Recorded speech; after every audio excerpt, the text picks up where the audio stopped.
പ്രമാണിമാരും കാണും. ഓർമ്മയുണ്ടല്ലോ? തങ്കപ്പ വിളിക്കടാ സ്വാമിയെ. വിലങ്ങ് വെക്കണമെങ്കിൽ വെച്ചോ.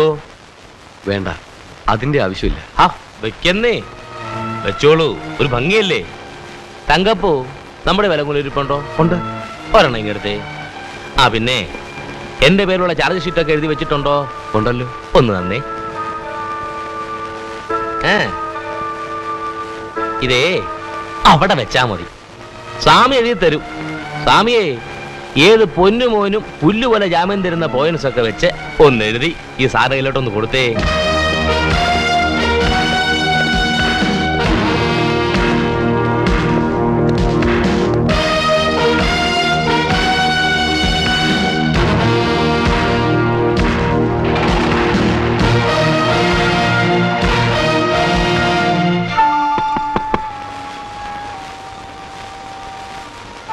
Yes, come in.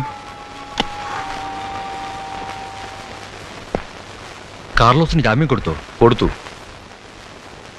ചേരി നിവാസികളും തുറമുഖ തൊഴിലാളികളും ഒക്കെ വലിയ സ്വീകരണമായിട്ടാണ് കൊണ്ടുപോയത്.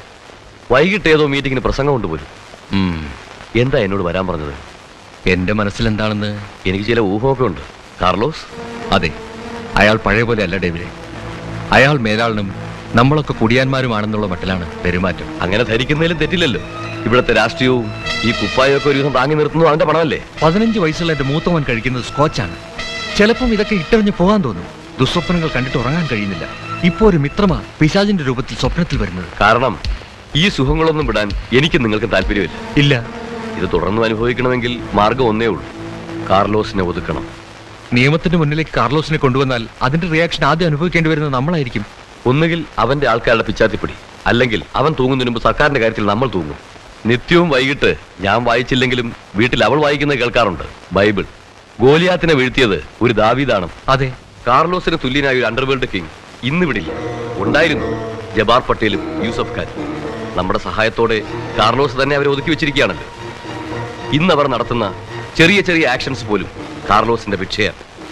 അയാളെ ഒതുക്കാൻ പുതിയ ഒരുത്തൻ വളർന്നു വരേണ്ടിയിരിക്കുന്നു.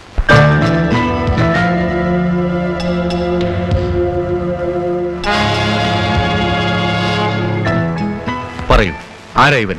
കണ്ണൻ നായർ. കണ്ണൻ നായർ. ജാതി ചോദിക്കുന്നില്ല ഞാൻ. ഇവന്റെ കയ്യിലിരിപ്പ് എന്താ? അത്ര പന്തിയല്ല. അതാണല്ലോ അകത്തു പോയത്. ഓഹോ, ജയിലിലാണോ? ആ, സബ് ജയിലിൽ. ബയോഡേറ്റ അത്ര സുഖമുള്ളതല്ല സർക്കാരിന്റെ കണ്ണിൽ.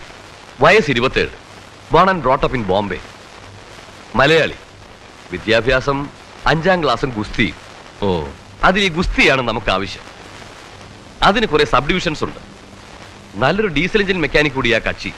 പക്ഷേ പ്രധാന ജോലി സിനിമയിലാണ്. സിനിമയിലാണെന്ന് പറഞ്ഞ? ആ, Duke. Cinema Duke. Jeep jumping, car chasing, 10ാം നിലയിൽ നിന്ന് കീഴോട്ട് ചാട്ടം. ഓഹോ. യൂസഫ് ഖാന്റെ ഗ്യാങ് ഇവനെ മുതലാക്കാറുണ്ടായിരുന്നു. കുഴപ്പം പിടിച്ച സ്മഗിൾഡ് ഗുഡ്സിന്റെ മൂവ്മെന്റ്സ് ഇവനാ നടത്താറ്. വെറും ദിവസക്കൂലിക്ക്. ഡെയർ ഡെവിൾ ഡ്രൈവിംഗ് അല്ലേ. പോലീസിന്റെ കയ്യിൽ ഇവനെ കിട്ടാറേയില്ല. പക്ഷെ ഒരിക്കൽ കിട്ടി. അതാണിപ്പോ അകത്ത്. വെറും നിർഭാഗ്യം, കാറിന്റെ ടയർ വെടിതീർന്നു പോയി. നാളെ അവന്റെ വിധി പറയുന്നത്. മിനിമം 2 വർഷത്തേക്ക് ശിക്ഷിക്കും. എവിഡൻസ് എല്ലാം അവനെതിരാ. പ്രോപ്പർ അഡ്വക്കേറ്റ്സും ഉണ്ടായിരുന്നില്ല. ദിവസക്കൂലിക്കാരന് വേണ്ടി യൂസഫ് ഖാൻ റിസ്ക് എടുക്കില്ലല്ലോ. ആ മജിസ്ട്രേറ്റിനോടൊന്ന് വിളിച്ചു പറഞ്ഞാൽ. കാർലോസിനെതിരായിട്ട് ഇവൻ മതിയാവോ? എനിക്ക് സംശയമാണ്. എനിക്ക് സംശയമില്ല. മര്യാദയ്ക്ക് വണ്ടിപ്പണി ചെയ്ത് നടന്ന എന്റെ കണ്ണേട്ടനെ ഈ കോലത്തിലാക്കിയത് നിങ്ങളൊക്കെ കൂടിയാ. നീ ഒരുത്തനാ? അതെ, അപ്പുവിന്റെ അറിവില്ലായ്മ കൊണ്ട് പറഞ്ഞു പോയതല്ലേ. ക്ഷമിച്ചേടാ. കുട്ടിനെയും കൂടി ചേർത്തേ ഞാൻ പറഞ്ഞത്. കരയാതെ മോളെ, വലിയ ശിക്ഷയൊന്നും കാണത്തില്ല. കൂടിയാ 1 വർഷം. അത് കഴിഞ്ഞ് അവനിക്ക് വരും. അയ്യോ, 1 വർഷോ? അപ്പൊ അതും കഴിഞ്ഞേ ഉള്ളൂ ഞങ്ങളുടെ കല്യാണം. പരോളിൽ ഇറങ്ങുമ്പോ വേണേ കേട്ടാ. ആ നേരാ, ഇപ്പൊ അതിനും വകുപ്പുണ്ട്. വരെ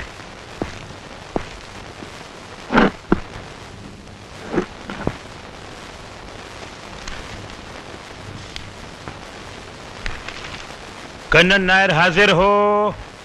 कन्नन नायर हाजिर हो. कन्नन नायर हाजिर हो.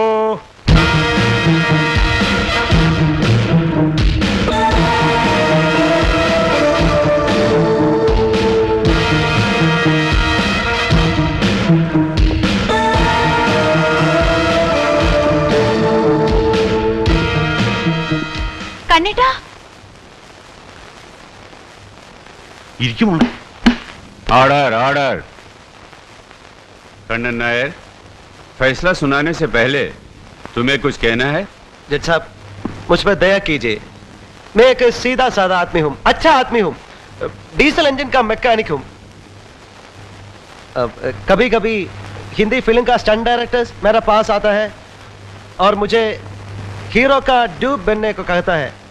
सब मुझे एक भला इंसान मानते हैं साहब, मेरा आदर करता है साहब। जज साहब, अगर आपको यकीन नहीं है तो अमिताभ जी से पूछ लीजिए और अनिल कपूर से पूछ लीजिए और धर्म जी से पूछ लीजिए। नहीं जानते? धर्मेंद्र जी, हमारा धर्मेंद्र, इनसे पूछ लीजिए। सर, ഞാൻ നിരപരാധിയാണ് സർ, ഞാൻ പാവമാണ് സർ, എന്നെ വെറുതെ വിടണം. सरकारी वकील की जिरा और गवाहों के बयानात सुनने के बाद अदालत इस नतीजे पर पहुंची है कि कन्नन नायर बेकसूर है। इसलिए ये अदालत कन्नन नायर को बाइज्जत बरी करती है।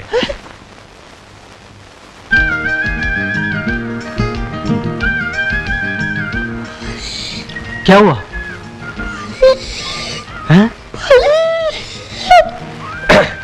കുടിക്കാൻ കുറച്ച് വെള്ളം.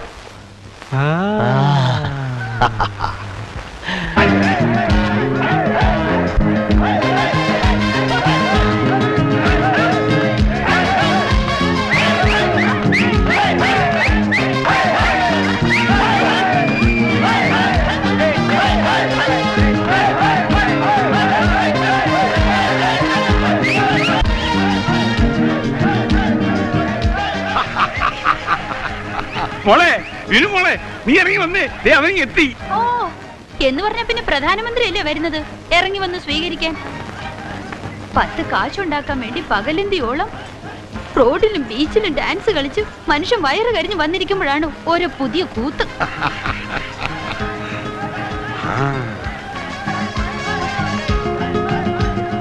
നീയും പുറത്തേക്ക് വന്നേ മോളെ, നിന്നെ കാണുന്നല്ലേ അവന്റെ സന്തോഷം. എനിക്ക് ഒരുത്തനെയും കാണുകയും വേണ്ട, സന്തോഷിക്കുകയും വേണ്ട. ചേടാ, ഇത് നല്ല കൂത്ത്.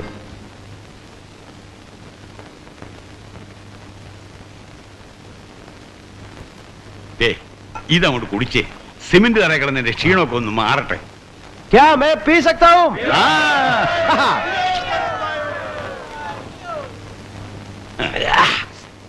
തൊട്ട് നോക്കാൻ ഒന്നുമില്ലേ ബാബാ? അകത്തോട്ടില്ലേ, വിനു അകത്തുണ്ട്. കണ്ണൻ അച്ചാറുണ്ടോന്നാ ചോദിച്ചത്, വീനുവിനെ തൊട്ട് എങ്ങനെയാ? എനിക്ക് ചെലവിന് തരാൻ വന്നിരിക്കുന്ന ഒരു കാമദേവൻ. എനിക്ക് കള്ളന്റെ കൊള്ളക്കാരന്റെ ഒന്നും ഒരു ഓശാരവും വേണ്ട. വഴിയരികെ ഡാൻസ് കളിച്ച് തന്നെ ഞാൻ ജീവിച്ചോളാം. ആ ജുഹു ബീച്ചിൽ ഇളനീര് വെക്കുന്ന ഒറ്റക്കാലം പഞ്ചാബി 3 തവണ എനിക്ക് ലവ് ലെറ്റർ തന്നാ. ഒറ്റ പ്രാവശ്യം ഞാൻ മറുപടി കൊടുത്തോ? ഇല്ല. നാളെ ആവട്ടെ, ഐ ലവ് യു ഡാർലിംഗ് എന്ന് എന്നോട് പറഞ്ഞ ഒരു മറുപടി കൊടുക്കണം. നിന്റെ ഒറ്റക്കാലം പഞ്ചാബിയുടെ മറ്റേ കളിഞ്ഞ തല്ലി കുടിക്കും. എന്താ ഇത് കണ്ണേട്ടാ? പറയടി, എന്റെ മുഖത്ത് നോക്കി പറ, ഐ ലവ് യു ഡാർലിംഗ്. പറയടി, ഇല്ലെങ്കിൽ ഇപ്പൊ നിന്നെ देसी दारू दे दो बाबा। रमजादे, दिमाग खराब हो गया तेरा। चक्कर आता है, छोड़ दो मुझे। ദേ, ഇനി എന്റെ അടുത്തങ്ങനെ വന്നാൽ ഞാൻ ബാബയെ വിളിക്കും. വിളിക്കോ? വിളിക്കും. വിളിക്കടേ, जोर से चिल्लाओ. വിളിക്കേ, വിളിക്കാൻ,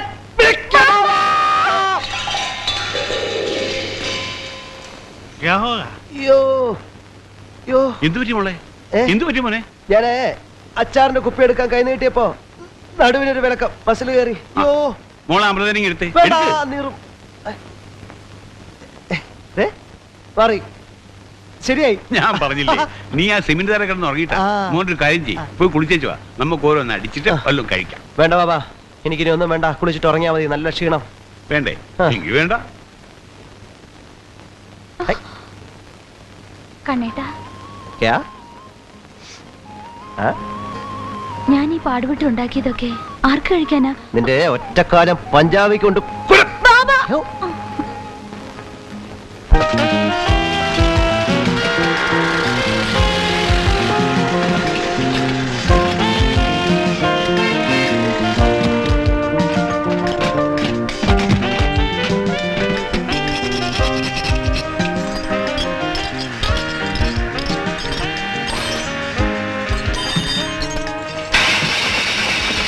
कन्नन भाई क्या मांगते हैं? कन्नन भाई किधर है? आओ मेरे साथ.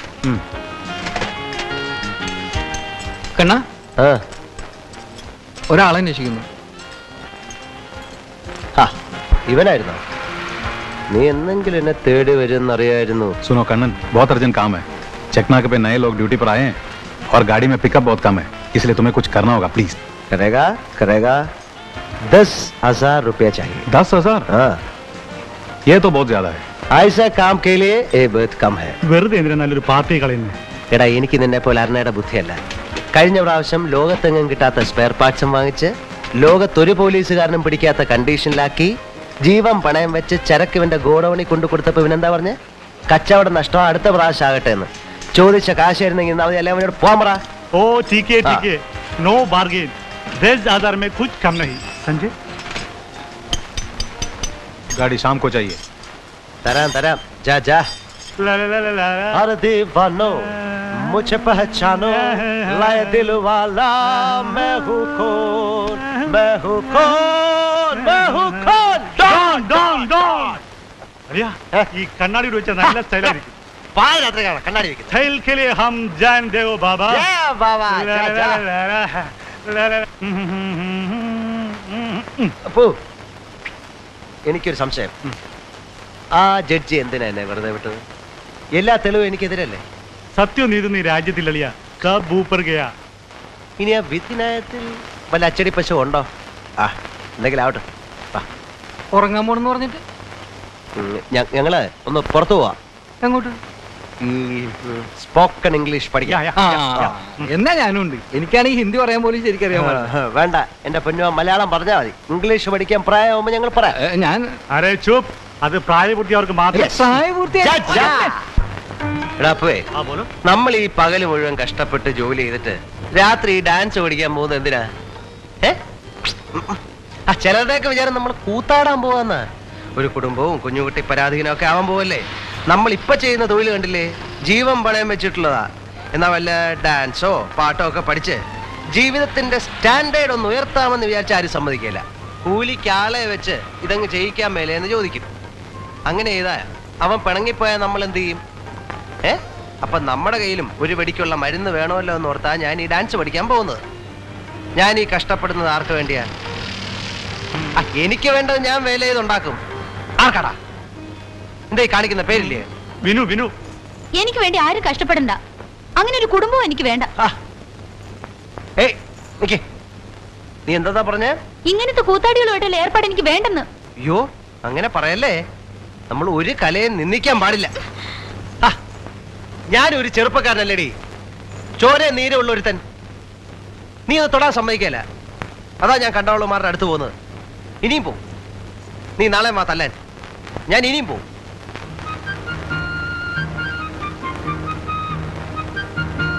ഇപ്പൊ ഞാൻ നിന്നെ തൊട്ടെന്നോ പിടിച്ചെന്നോ വെച്ച് ഒന്നും സംഭവിക്കില്ല, അല്ലേ അപ്പു? നമ്മളിപ്പോ വഴി കൂടെ നടക്കുമ്പോ അബദ്ധത്തിൽ എത്രയോ പേര് നമ്മുടെ ദേഹത്ത് തട്ടുക മുട്ടുകയൊക്കെ ചെയ്യുന്നുണ്ടല്ലേ? അന്ന് നിന്നെ ആ ഒറ്റക്കാലം കയറി പിടിച്ചപ്പോ നിനക്ക് കുഴപ്പമൊന്നും ഇല്ലായിരുന്നല്ലോ, അല്ലേ? അതൊക്കെ എനിക്കൊരു ഈച്ച വന്നിരിക്കുന്ന പോലെയാ. എന്നാ ഇത് ഒരു ഈച്ച വന്നിരിക്കുന്ന പോലെ കരുതിയാ മതി. ഞാനൊരു ഈച്ചയാ. പുഴുവരിക്കുന്ന പോലെ തോന്നുന്നു. അയ്യോ, അത് പുഴുവല്ല, അതാടി രോമാഞ്ചം.